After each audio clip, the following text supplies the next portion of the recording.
So I'm starting off this Wednesday morning, February 23rd, 2022. Another day and night has gone. I still haven't shown any symptoms of the bug. Praise God. I'm giving myself a few more days. But I am making a dinner to take over to my daughter today. Bless their heart. They've been having a hard time of it.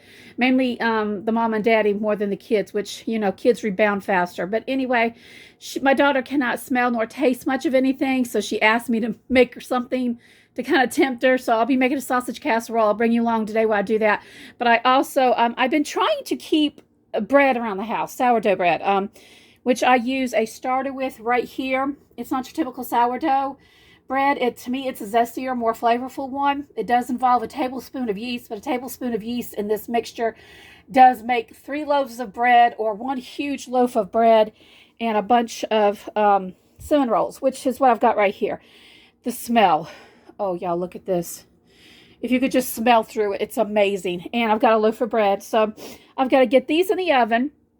I did go out, like I showed you yesterday, my daffodils. I picked them. I'm like, I'm going to bring them in the house because I want to enjoy them while I can, because those are like, some years they bloom, some they don't. And as you can see, my windows are open. The wind's blowing. We're supposed to be high 83 today. Crazy. And I don't know if you really can tell, but my blueberry bushes out there, they're almost in full bloom. I don't know if I'm going to be getting blueberries or blackberries this year. We'll just have to wait and see. But anyway, before I do anything else, I'm going to go in the bathroom after I stick these in the oven, let them cook, and I'm going to readjust my attitude because I haven't done anything. And if I showed you myself right now, you'd be scared. Yeah, it's that bad. So it's about 8:30 in the morning. Let me go ahead and get this on, and I'll bring you along with me as I make this casserole for my daughter and their family, who are, bless their hearts, going through a hard time with the nasty bug. So one of the things I am really trying to work on is not wasting anything, using the things that we have. This is an old butter, you know, the wax paper with the leftover butter that was on it.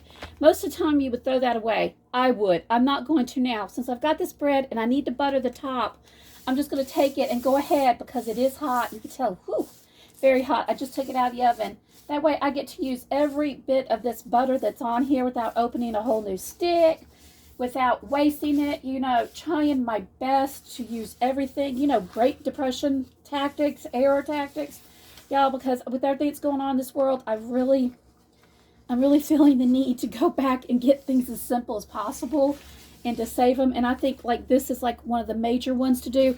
And I have this little slab. Normally I would have thrown it away, but I'm not going to. Of course, again, I'm going to put this on the bread. Yeah, put this on the bread right now. And absolutely, and obviously what I'm going to do is take this and save this also and use it for something else. I'm going to wrap it up in some paper. So let me go ahead and get my cinnamon rolls out. And I've got some of my onions cut up for this recipe I want to show you guys. All right, so for this recipe that I'm doing, this sausage casserole I'm cutting up 2 pounds, cooking up 2 pounds of sausage. And this actually makes me want to cry because this is the last of our homegrown sausage. Oh, that's so sad. Well, no, I take that back.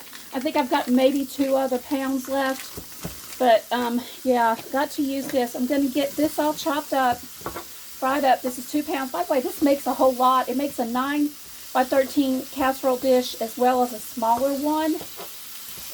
It's a lot of ingredients and it's a lot of prep work ahead of time. So I'm going to go ahead and get this cut up.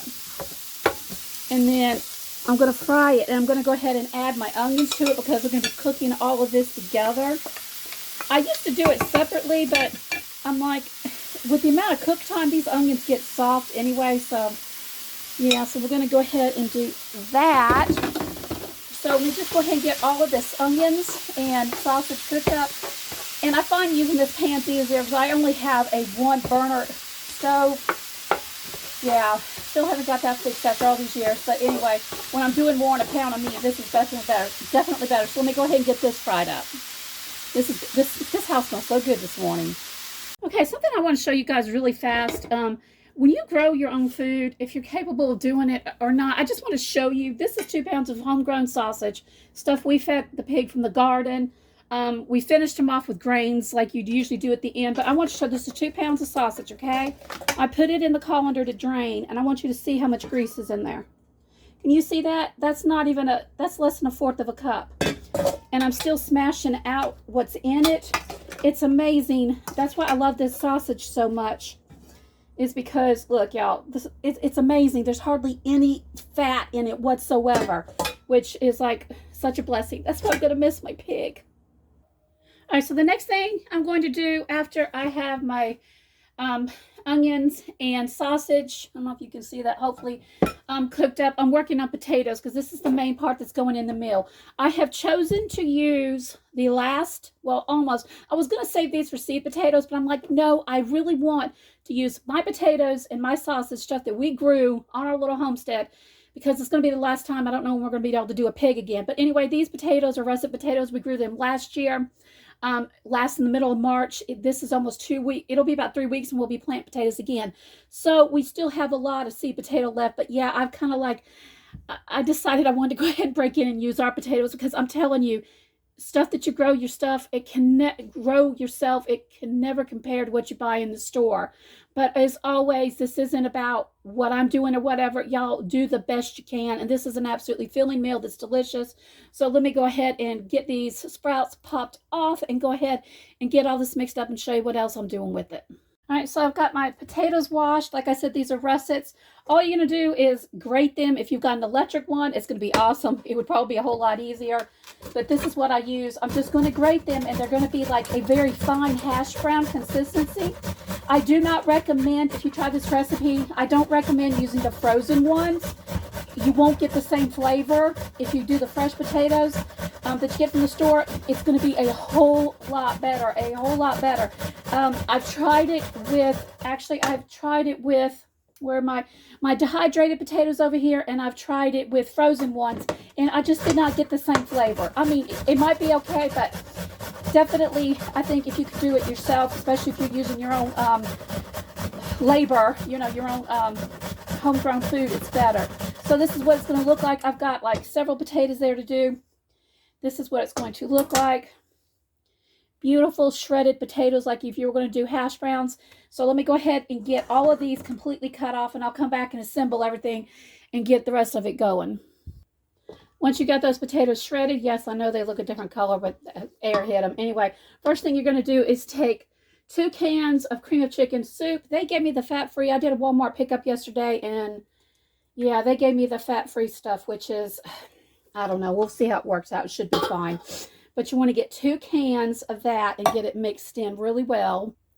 And after you add your 2 cans of cream of chicken soup, go ahead and add, this is a 24-ounce thing of sour cream. I'm going to add the whole thing. Yeah, because I actually shredded more potatoes than what I was thinking. Okay, we're going to go ahead and get all that mixed in. As you can see, I've got a really huge bowl. Very, very big bowl. Okay, so let me go ahead and get all of this all mixed in.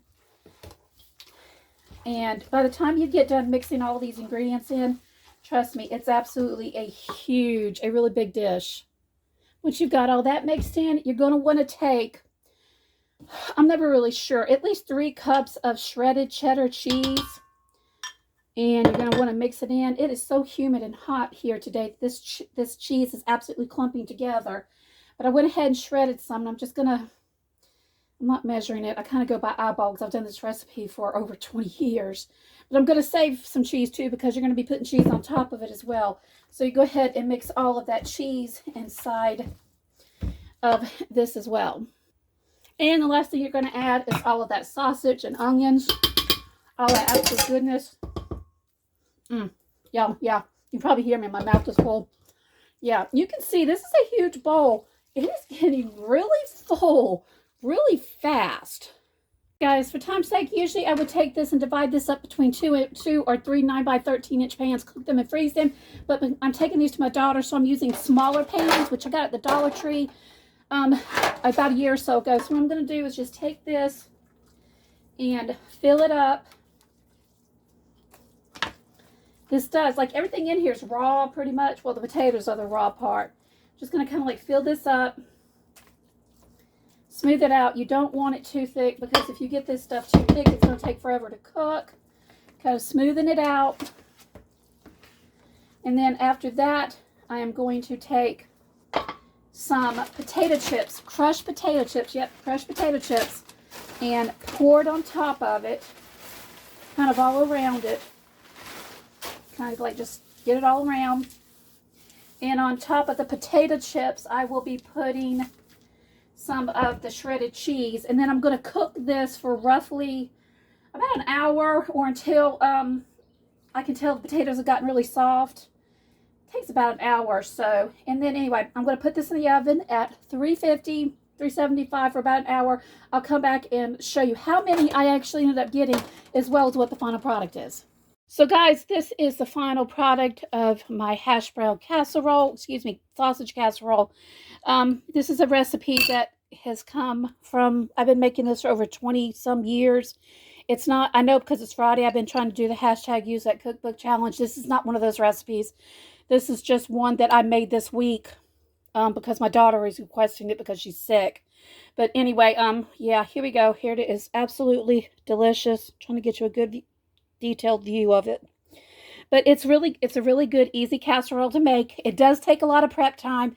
And if you don't like using the fresh ingredients, like I said, you can use your dehydrated stuff. I just wouldn't recommend it because the flavor is totally different. We've been eating out this for several days. Anyway, it is Friday. It's been several days. I still have not shown any signs of the you-know-what. Praise God. And my daughter and them have been clear for the last several days as well. So anyway, hope you guys are having an awesome day. Like I said, this is a simple recipe. Just a lot of prep work with it. And it also, by the way, after you assemble this recipe, you can put this and cook it. You can put this in the freezer, wrap it up. It makes an awesome freezer meal. Just cook it ahead of time or it won't turn out right. Anyway, hope you guys are having an amazing day. It's supposed to be a warm, kid you not today, y'all, a warm 84 degrees on a Friday on February 25th, 2022. Crazy, y'all. Anyway, if you like this video, give it a thumbs up. Thank you so much for stopping by. God bless.